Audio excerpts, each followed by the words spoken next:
If your body hurts for no reason, trust me, there is a reason. Hi, hello, ಎಲ್ರಿಗೂ ನಮಸ್ಕಾರ.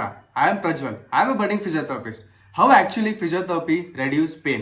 Not by magic, but by the real science which working inside our body. First of all pain ಬರೀ ನಮ್ಮ joints ಮತ್ತೆ muscles ಅಲ್ಲಿ ಇರಲ್ಲ. ಅದು actually ನಮ್ಮ brain ಇಂದ ಸಿಗ್ನಲ್ ಕಳಿಸುತ್ತೆ ವೆನ್ ಸಮಥಿಂಗ್ ಫೀಲ್ಸ್ ರಾಂಗ್. ಹಾಗಾದ್ರೆ ಫಿಸಿಯೋಥೆರಪಿಯಿಂದ ಪೇನ್ ನಾವು ಹೇಗೆ ರೆಡ್ಯೂಸ್ ಮಾಡ್ತೀವಿ ಅಂತ ಸ್ಟೆಪ್ ಬೈ ಸ್ಟೆಪ್ ನೋಡೋಣ. Step 1, improves blood flow. Therapist ಯಾವ್ದಾದ್ರು ಸ್ಪೆಸಿಫಿಕ್ ಮೂವ್ಮೆಂಟ್ ಮಾಡಿಸೋದ್ರಿಂದ ಬ್ಲಡ್ ಸರ್ಕ್ಯುಲೇಷನ್ ಜಾಸ್ತಿ ಆಗುತ್ತೆ. ಸರ್ಕ್ಯುಲೇಷನ್ ಜಾಸ್ತಿ ಆದ್ರೆ ಬ್ಲಡ್ ಫ್ಲೋ ಕೂಡ ಜಾಸ್ತಿ ಆಗುತ್ತೆ. ಬ್ಲಡ್ ಫ್ಲೋ ಜಾಸ್ತಿ ಆದ್ಮೇಲೆ ಆಕ್ಸಿಜನ್ ಮತ್ತೆ ನ್ಯೂಟ್ರಿಯೆಂಟ್ಸ್ ಕೂಡ ಜಾಸ್ತಿ ಆಗಿ ಪೇನ್ಫುಲ್ ಆಗಿರೋ ಏರಿಯಾಸ್ಗೆ ರೀಚ್ ಆಗುತ್ತೆ. ಅದು ರೀಚ್ ಆಗೋದ್ರಿಂದ healing process fast. Number 2, reduce muscle tension. Muscle tension ಅಂದ್ರೆ ಸ್ಟ್ರೆಸ್ ಮತ್ತೆ over use of muscle, that is called as muscle tension.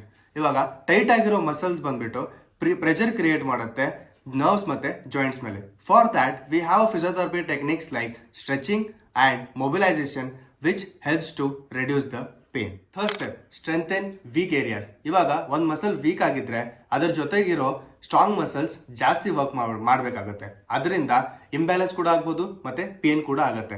Strengthening exercise ಮಾಡಿಸೋದ್ರಿಂದ ಮಸಲ್ ಮತ್ತೆ ಜಾಯಿಂಟ್ಸ್ ಸ್ಟ್ರಾಂಗ್ ಆಗುತ್ತೆ. ಅದರಿಂದ ನಮ್ಮ ಡೈಲಿ ಆಕ್ಟಿವಿಟೀಸ್ ನಾವು ಪೇನ್ ಫ್ರೀ ಆಗಿ ಮಾಡಬಹುದು. Last step, reduce inflammation. Inflammation ಅಂದ್ರೆ ಊತ ಬರೋದು. So we have cold packs and some other modalities which brings the swelling down. So less swelling, less pain. Follow and subscribe for more health related content. Thank you.